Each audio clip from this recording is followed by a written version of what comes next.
السلام عليكم ومرحبا بكم في القناة من جديد.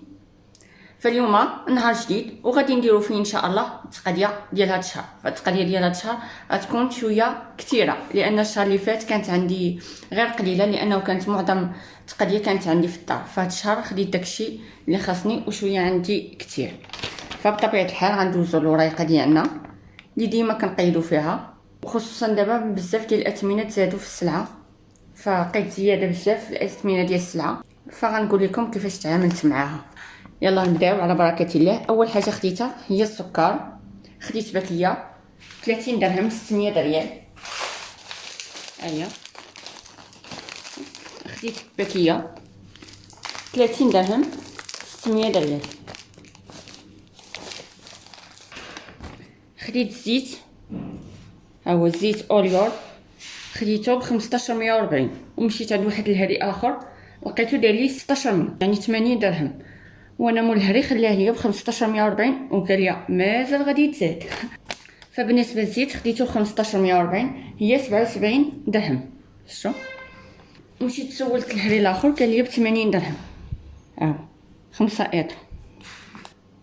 قال لي بالنسبه للزيت غادي في الزياده.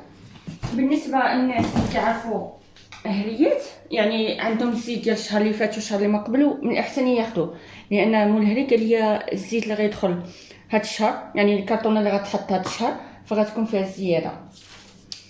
اتاي خديت 3 ب 1110 يعني 55 درهم فاصله 50.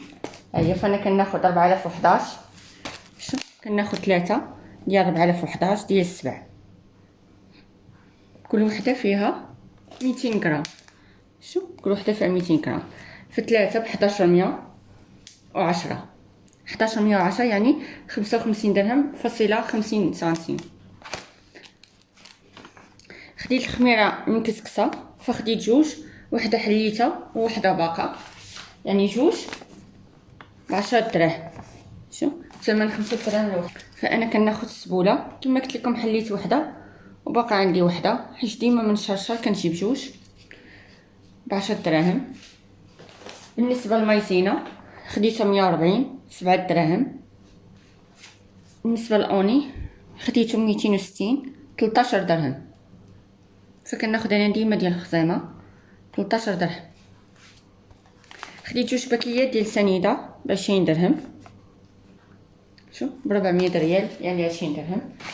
فهي الباكيه الاولى، شوف، والباكيه الثانيه خويتها هنا، هما جوج باكيات ديال سنيده ب 20 درهم. خديت مطيشه الحك اولا مركز الطماطم 360 يعني 18 درهم. ديما انا كتعرفوني كناخذ ديليسيا زوينه وكذلك اقتصاديه، لان كديري فيها غير معلقه صغيره كتحمر لينا الحريره ولا الكسكسو. شوف خديتها 360 يعني 18 درهم. خديت زبده فيتال، هي 220 12 درهم. هي انا كتبت له فيتال وهو عطاني ليليا. شوف كنت كناخذ المره الاولى فاميليا، ولكن شحال من مره خسرات ليا، هادشي علاش قررت انني نبدلها يا فيتال يا ليليا، وهي اللي خديت 220 يعني 12 درهم.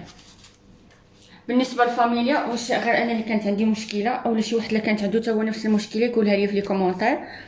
بالنسبه للفاميليا ملي كندير بها صابلي كيخسر ليا صابلي، ما عرفتش علاش، ولكن ملي كندير بها صابلي جوج مرات وهي كطرى ليا ما كانش بقات عندي الزبده لذه، وملي جيت درت بها صابلي جوج مرات وهو الصابلي كيخسر ليا. خديت باكيه ديال فاني 90 ريال 4 دراهم ونص. هيا خديت فاني اولا السكر بنكهه الفاني، شو 90 ريال يعني 4 دراهم ونص. خديت الحمص، نص ديال الحمص ونص كيلو ديال العدس 120 6 دراهم 6 دراهم. ها الحمص ب 6 دراهم نص كيلو، ها العدس حتى هو 6 دراهم.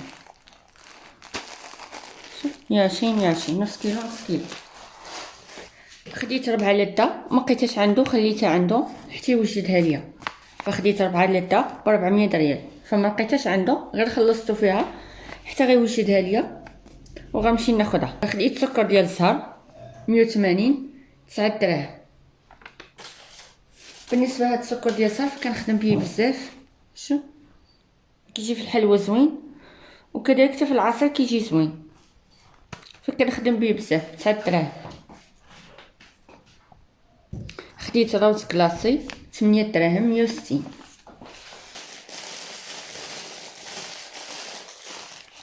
هانتوما بالنسبه للروز كلاصي ها هو، شوف 8 دراهم.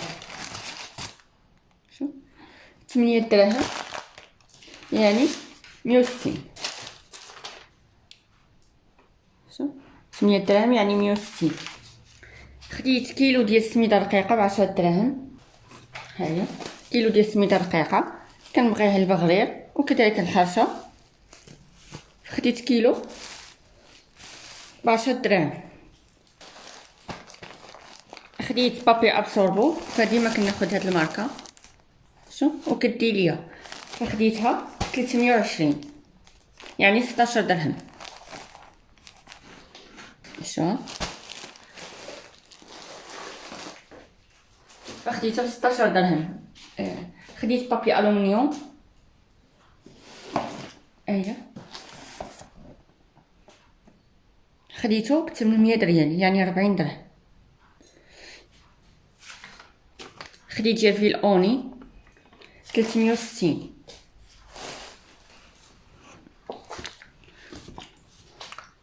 جافيل ديال اوني 5 اطرو ب 18 درهم 360. خديت نيدو ب 2000 ريال يعني 100 درهم. بالنسبه لي انا هاد النيدو داير لي هما 105 دراهم، ولكن انا حسبوا ليا ب 100 درهم فكيدي ليا شهرين. شوف فيه كيلو 200 غرام. خديت 2 كيلو ديال الدقيق فينو،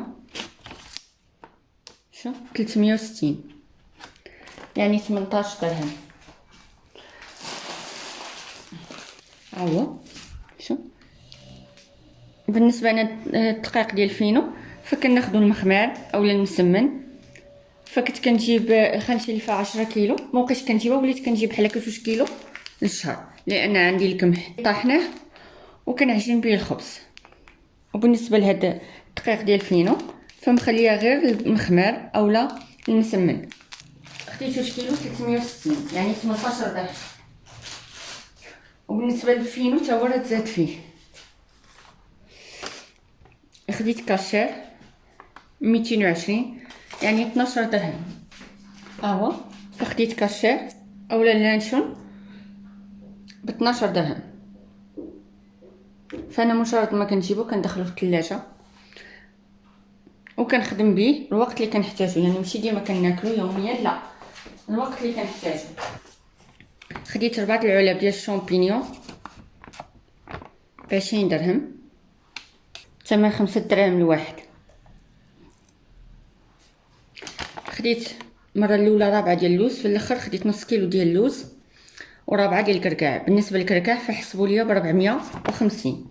شتو واللوز رجعت خديت نص كيلو، كملت نص كيلو حسبوا ليا ب 600 ريال. ها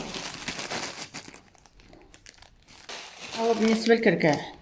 فانتم عارفين هاد القضيه اللي كندير من شهر كناخذ رابعه ديال اللوز والكركاع، يعني الا جا عندي شي واحد كنحطو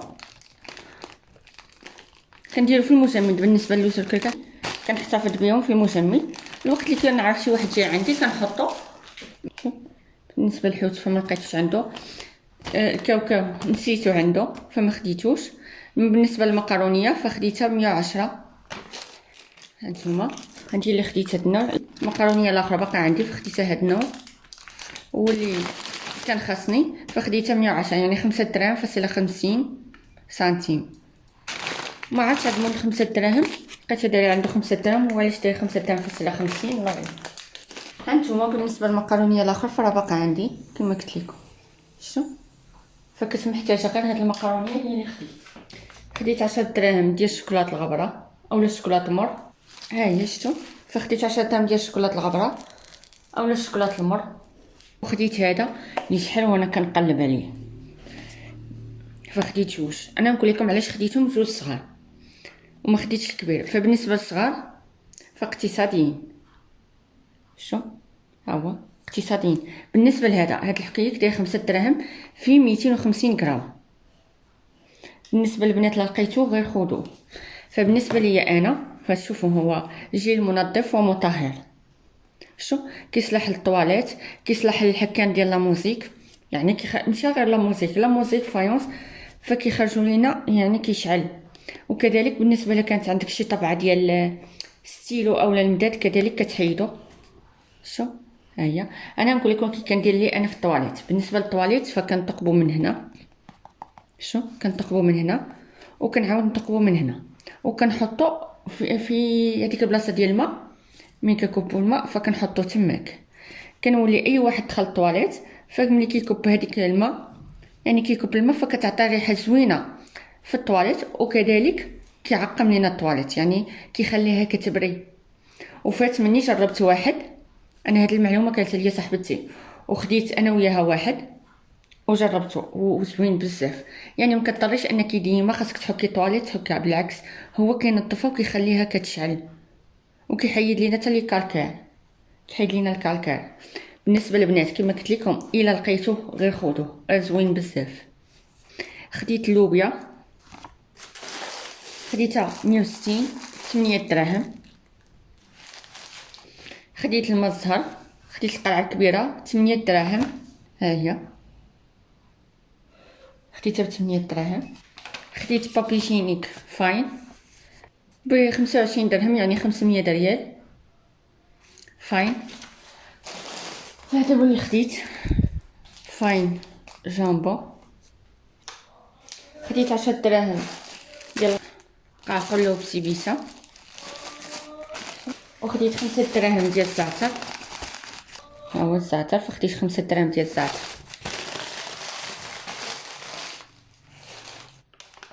بالنسبه للثومه خديت 150 ريال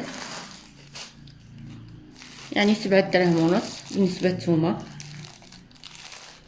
كمون حسبوا ليا 8 دراهم 160. بالنسبه للكنور فخديتها 180 يعني 9 دراهم.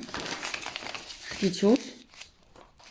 خديت نص كيلو ديال المحيمصه 110 يعني 5 دراهم فاصله 50 سنتيم. البنات مشيت للماري ديال 5 دراهم ولقيتها تكسكسو. خديت جوج قلت نجربهم. فبالنسبه لهذا زوين بزاف كنصحكم انكم تاخذوا 5 دراهم احسن. ولقيته عند الهري يعني كسكسو داير 120 نص كيلو فقلت ناخذ هذا اللي 5 دراهم فزوين بزاف. انا ملي غنمشي للمعرض ديال 5 دراهم غنعاود نزيد منه. فخديت هنا ضرمه ديال الزعفران والقزبر وخديت سكينشبير هو اللي كان خاصني. هذه 5 دراهم وقيله. بالنسبه لهذه فخديتها 5 دراهم. هذه ضرمه ديال الزعفران. بعض المرات ما كيكونش عندك زعفران حر فكتبغي تخدمي بهذه، فانا ديما كتكون عندي هذه في الدار. وخديت سكينشبير والقزبر يابس خديته مطحون خديته طحنوا ليا. واحد النصيحه للناس اللي كيخدموا بالخمارات بزاف فهذه ما خديتهاش هذا الشهر، هذه خديتها الشهر اللي فات فخديتها يعني خرجت قضيه. فبالنسبه لهذه فيها 100 كيس، هذه خديتها 40 درهم.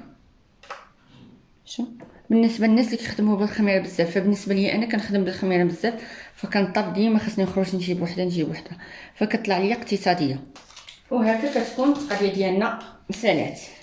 بالنسبه للناس اللي غيقول لي شحال جاتك في السلعه فجاتني 14000 ريال و840. شو 14000 ريال و840 هذه اللي دات. بالنسبه للدقيق فراه عندي الدقيق هذاكشي علاش ما خديتوش، يعني غير الدقيق اللي كان عندي فما خديتوش. والمسحوق ديال التصبين اولا سائل التصبين فخديته الشهر اللي فات فهاد الشهر ما خديتوش. بالنسبه لسائل التصبين انا مازال نصوروا لكم. بالنسبه للبنات اللي قلت لهم غنجربوا غنرد عليكم، فرا زوين بزاف، كنصحكم انكم تجربوه. فهنا الفيديو ديالنا كيكون وصل للنهايه ديالو. كنتمنى الفيديو ديالنا ديال التقضيه ديال الشهر يكون فاتكم ولو بالقليل، لانني كما كنقول لكم ديما فانا كنبغي نستافد من فيديوهات بحال هكا. يعني كنعطوا النصائح لبعضياتنا، وكذلك كنعرفوا يعني فين كتكون زياده في الاثمنه، وكذلك المنتجات اللي كتكون زوينه.